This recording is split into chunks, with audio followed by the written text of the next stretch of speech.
Wabarakatuh. Saya India Evitara, NPM 190218066.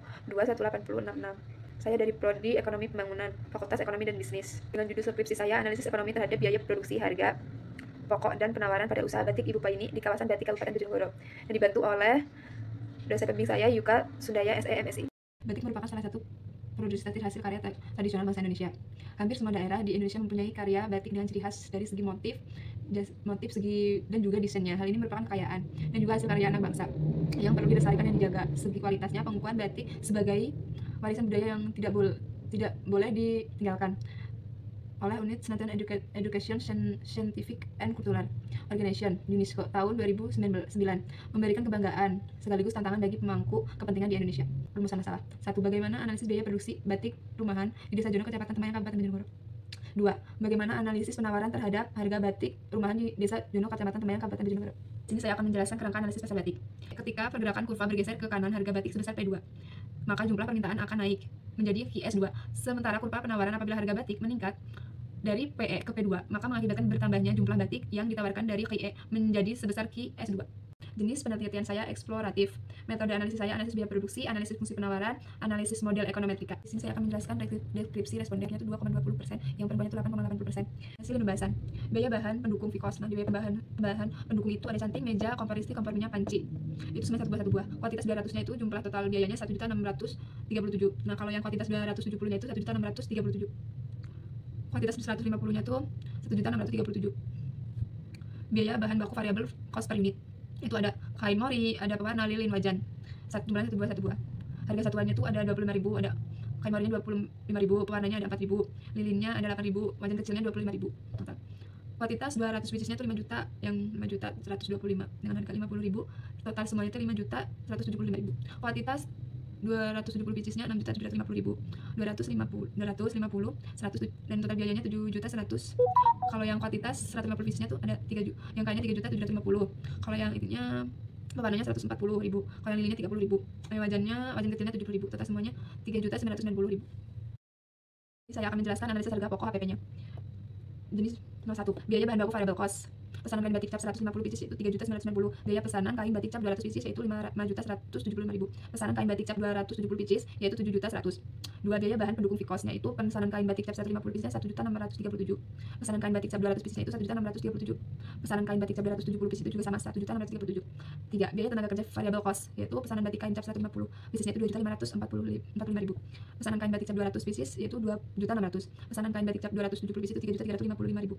4. Total biaya produksi yaitu pesanan kain batik cap 150 8.172.000. Pesanan kain batik cap 200 pieces yaitu 9.412.000.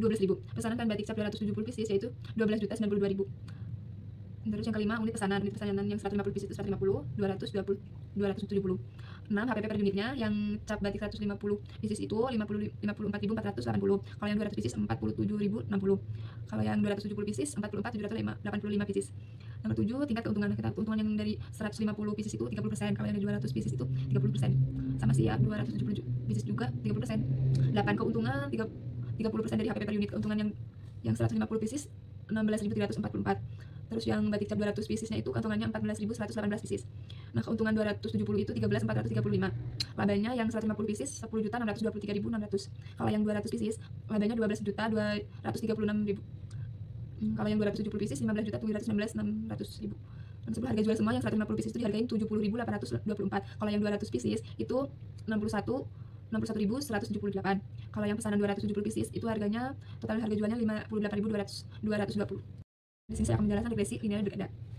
Nilai kontasta 586 menunjukkan pengaruh positif variabel independen yaitu variabel jumlah penjualan batik X terhadap variabel independen yaitu harga jual batik Y. Artinya jika nilai jumlah penjual meningkat, maka nilai harga jual batik juga meningkat. B. Koefisien regresi X sebesar min 0,022 menyatakan bahwa jika jumlah penjualan mengalami penurunan sebesar 1 satuan, maka harga jual juga akan mengalami penurunan sebesar min 0,022. Nah, di sini kesimpulannya. 1. Analisis biaya tetap VIKOS adalah sebesar 1.637.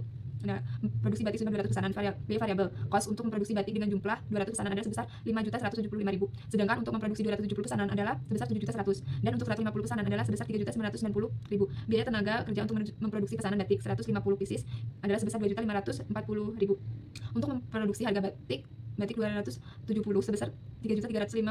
Untuk memproduksi sebesar 200 adalah 2.600.000. Analisis terkait HPP per unit pada kuantitas baik sebanyak 150 pieces adalah sebesar 54.480, yaitu harga jual sebesar 70.825. Untuk kuantitas batik 200 pieces adalah sebesar 47.060 dengan harga jual 61.178, dan untuk kuantitas batik 270 pieces adalah sebesar 44.785 dengan harga jual 58.220 dengan tingkat keuntungan 30%. Berdasarkan hasil rata-rata menunjukkan bahwa biaya tetap untuk rata-rata biaya tenaga kerja untuk memproduksi satu pieces batik adalah sebesar 14.130. Rata-rata untuk memproduksi satu pieces batik HPP per unit adalah sebesar 48.775.000. Sedangkan rata-rata harga jual untuk satu pieces batik adalah sebesar 43.407. Hasil estimasi ekonometrika penawaran batik menyimpulkan bahwa nilai konstanta 66.586 menunjukkan pengaruh positif variabel jumlah penjualan batik X terhadap variabel harga jual batik Y. Artinya jika nilai jumlah penjualan meningkat, maka nilai harga jual batik juga meningkat sebesar 66.586. Koefisien regresi jumlah penjualan batik sebesar min 0,022 menyatakan bahwa jika jumlah penjualan mengalami penurunan sebesar 1 satuan, maka harga jual batik juga mengalami penurunan sebesar min 0,022. Nah, di sini ada saran ya. 1. Pentingnya promosi. Penjualan adalah sangat berpengaruh terhadap produksi batik yang dihasilkan. 2. Permintaan batik selalu berubah-ubah setiap saat tergantung kondisi tertentu dan musim-musim tertentu. Oleh sebab itu, berdasarkan hal itu, pengrajin batik di Desa Jono, Kecamatan Temayang dalam produksi batik harus tepat dan membuat dan juga memprediksi kapan waktu produksi banyak dan juga kapan untuk memproduksi sedikit. 3. Pentingnya peran pemerintahan dalam mempromosikan batik, terutama batik khas Bojonegoro ini harus selalu didukung penuh dengan kalangan masyarakat. Apabila ingin mempromosikan batik Bojonegoro di kalangan masyarakat luas, karena tujuannya adalah batik Bojonegoro mampu untuk bersaing di produk batik lain di Bojonegoro. Presentasi dari saya. Wassalamualaikum warahmatullahi wabarakatuh.